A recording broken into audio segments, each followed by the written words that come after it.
본문은 헤스본 땅입니다. 헤스본 왕 시혼과의 한판을 소개한 말씀입니다. 이 헤스본 땅은 요단강을 건너기 전에 요단강 동편에 있던 땅입니다. 사실 이때도 모세가 사자를 먼저 보내죠. 헤스본 왕 시온에게 사자를 보내서 정중하게 부탁을 합니다. 우리가 당신의 땅, 이 헤스본 땅을 곱게 통과할 수 있게 해달라.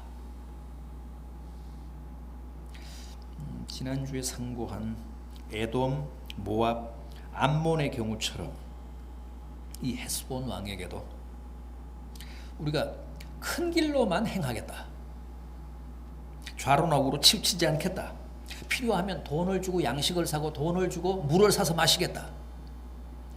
절대 당신들에게 민폐를 끼치지 않겠다. 그러니 조용히 이 헤스본 땅, 당신의 땅을 통과하게 해달라. 통과해서 요단강을 건너 가나안에 들어가게 해달라. 어떻습니까? 그렇게 부탁을 해서 헤스본 왕 시온이 허락을 했습니까? 아닙니다. 에돔, 모압, 암몬 족속들처럼 그도 이스라엘 백성들의 통과를 허락하지 않았습니다. 그런데 오늘 우리가 함께 본 본문 30절을 보면 그 사실을 이렇게 적고 있습니다. 헤스본 왕 시혼이 우리가 통과하기를 허락하지 아니하였으니 이는 내 하나님 여호와께서 그를 내 손에 넘기시려고 그의 성품을 완강하게 하셨고 그의 마음을 완고하게 하셨음이 오늘날과 같으니라. 이게 무슨 뜻입니까? 이게 무슨 말씀이죠? 헤스본 왕 시혼이 자기 스스로 자기 의지나 결단으로 허락하지 않은 게 아니라 하나님이 그의 마음을 완고하게 하셔서 그로 하여금 허락하지 않게 하셨다는 거예요. 그렇다면 결국 하나님이 시온 왕을 통해 이스라엘로 하여금 그 헤스본 땅을 통과하지 못하게 하셨다는 얘기 아닙니까? 이게 무슨 뜻입니까? 전에 이스라엘이 애굽에서 탈출할 때도 그런 말씀이 계속 나오잖아요. 하나님이 바로의 마음을 완악하게 하사 그가 이스라엘 자손을 내보내지 않게 하셨다고 합니다. 계속되는 재앙에도 불구하고 바로가 자기의 판단, 자기의 의지로 안 내보낸 게 아니라 하나님이 그의 마음을 강팍하게 하셨기 때문에 그가 이스라엘 백성들을 내보내지 않고 끝까지 붙잡고 있었다는 겁니다. 이게 무슨 뜻이죠? 애굽 왕 바로나 헤스본 왕 시혼이나 다 하나님의 통제와 섭리와 간섭 안에 있었다는 겁니다. 아무리 악한 이방 왕이라고 해도 하나님의 뜻을 벗어나서 순수한 자기 의지나 자기의 판단만으로 뭔가를 결정하고 그 뜻을 집행할 사람은 세상에 아무도 없다는 거예요.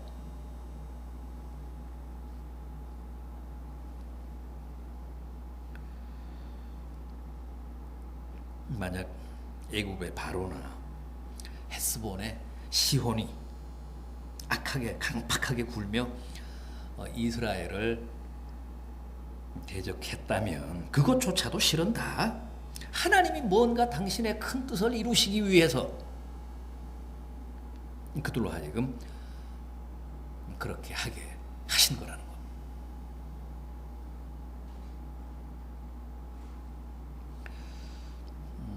그게 성경의 가르침입니다.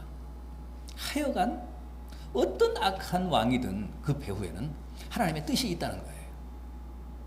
그 악한 왕조차도 하나님이 역사를 섭리하시고 이 우주를 관장하시는 과정에서 필요해서 이용하신다는 거죠.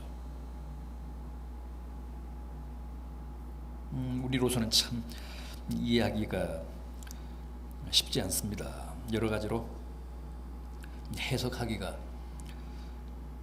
용이하지 않습니다. 그러나 아무튼 하나님이 당신의 궁극적인 뜻을 이루시기 위해 일단 그들로 하여금 이스라엘을 대적하고 이스라엘에게 위해를 가하게 하셨다는 거죠.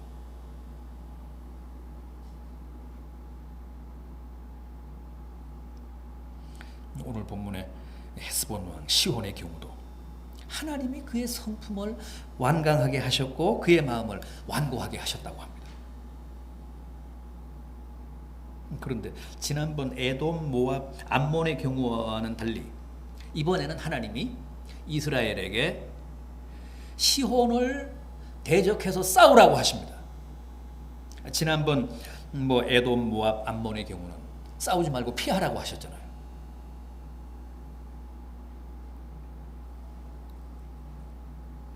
그런데 이번 이 시혼 왕에 대해서는 싸우라고 하십니다. 31절을 보십시오. 그때 여호와께서 내가 이제 시혼과 그의 땅을 내게 넘기노니 너는 그의 땅을 차지하여 기업으로 삼으라. 시혼과 싸워서 그 땅을 정복하라는 겁니다. 못되게 굴어도 에돔이나 모압, 암몬에 대해서는 싸우지 말라고 하시고 정 그들의 땅을 통과하지 못하게 하면 우회를 해서라도 그들과 충돌하지 말라 그러셨는데 여기 헤스본에 대해서는 싸워서 그 땅을 빼앗으라, 차지하라.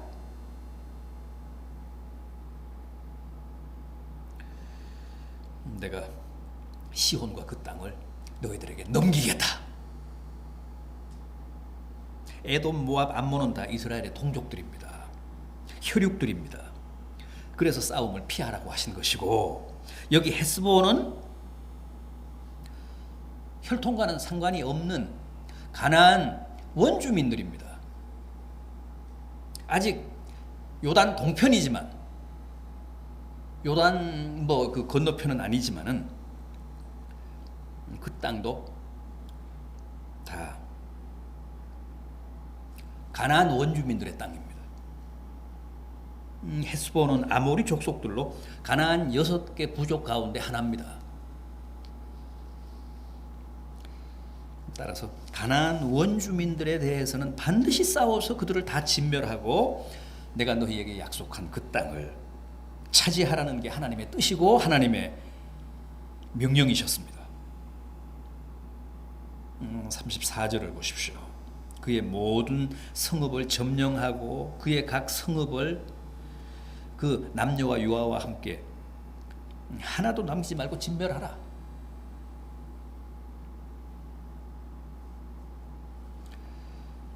후에 요단강을 건너서 가나안에 들어가 처음 맞닥뜨렸던 여리고를 함락시킬 때도 여호수아 6장 21절을 보면 하나님이 그 성읍 안에 있는 모든 것을 완전히 멸하되 남녀노소와 소와 양과 나귀까지도 다 칼로 진멸하라고 하셨습니다. 여리고만이 아닙니다. 그 후 하나님은 똑같은 명령을 계속 반복하시는데 그 땅 백성들을 쳐 멸하되 한 사람도 남기지 말라. 모든 사람을 칼로 쳐서 멸하되 호흡이 있는 자는 하나도 남기지 말라고 당부하십니다. 그래서 실제 여호수아의 군대가 가는 곳마다 그 땅 원주민들을 그렇게 대대적으로 소탕했습니다. 그렇다면 하나님은 왜 그렇게 가나안 원주민들을 남녀노소 구분 없이 다 죽이고 심지어는 우양이나 나귀 새끼 한 마리까지도 살려두지 말고 다 살처분하라고 하셨을까요? 특히 여호수아 10장과 11장을 보면 참혹하기가 그지없습니다. 가나안 땅 모든 족속들이 여호와의 군대 앞에서 무참하게 사륙을 당합니다. 그거 다 하나님이 명령하신 겁니다. 하나님이 왜 그렇게 명령하셨을까요? 조금이라도 살려두면, 조금이라도 남겨두면 결국은 그게 화근이 되어 언젠가는 하나님의 백성들을 위협하고 이스라엘 백성들의 발목을 잡기 때문입니다.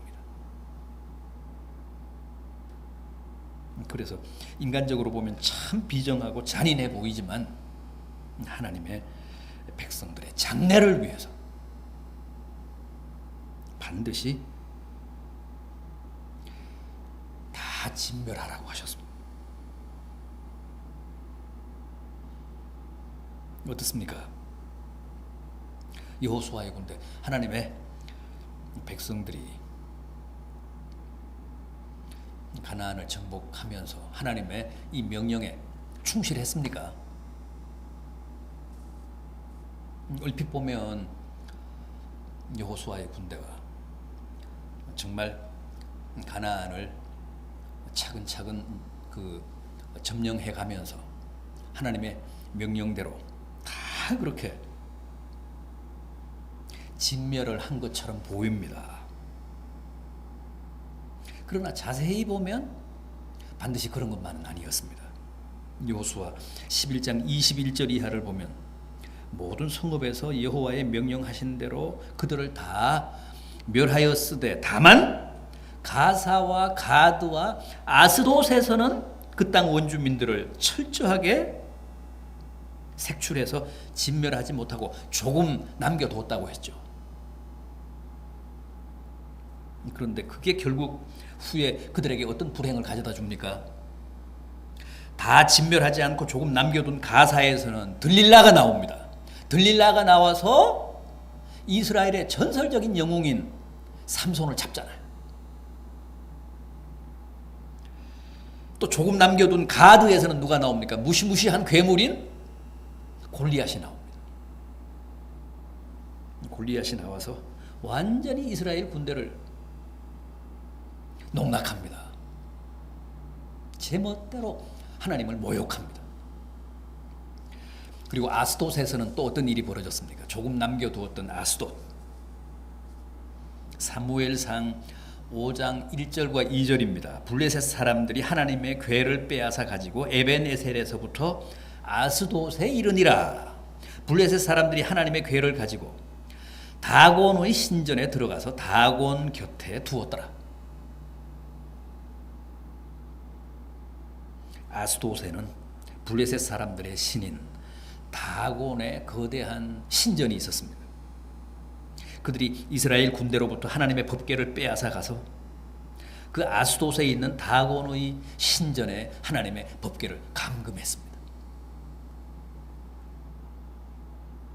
이스라엘과 블레셋 간에 전쟁이 붙었는데 이스라엘 군대가 블레셋 군대에게 치욕적인 대패를 당한 겁니다. 한 자리에서 군사 3만이 몰살을 당했습니다.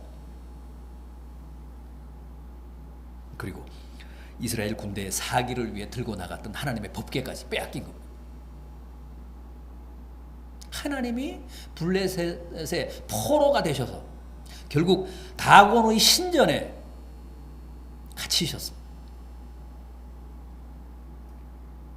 그곳이 바로 아스돗입니다.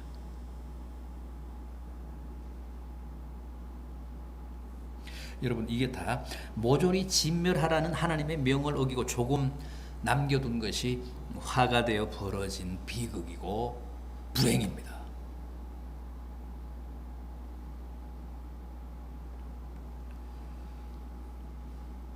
이래서 하나님이 다 처단하고 절대 남겨두지 말라고 당부하신 겁니다.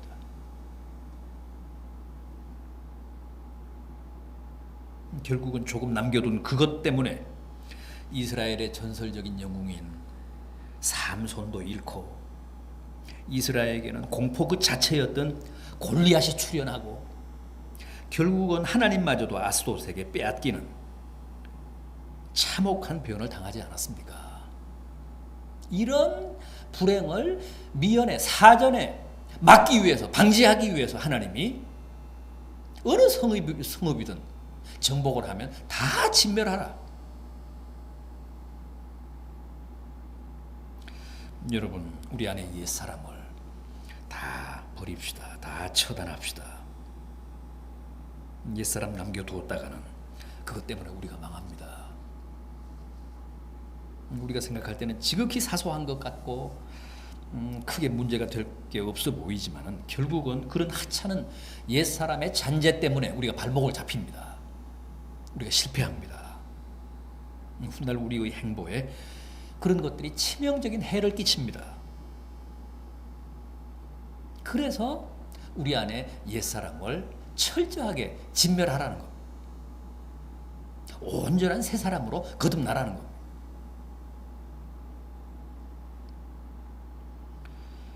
모두가 더욱 혹독하게, 더욱 비정하게 옛사람을 척결하고 더욱 철저하게 새 사람으로 거듭나기를 진심으로 기원합니다.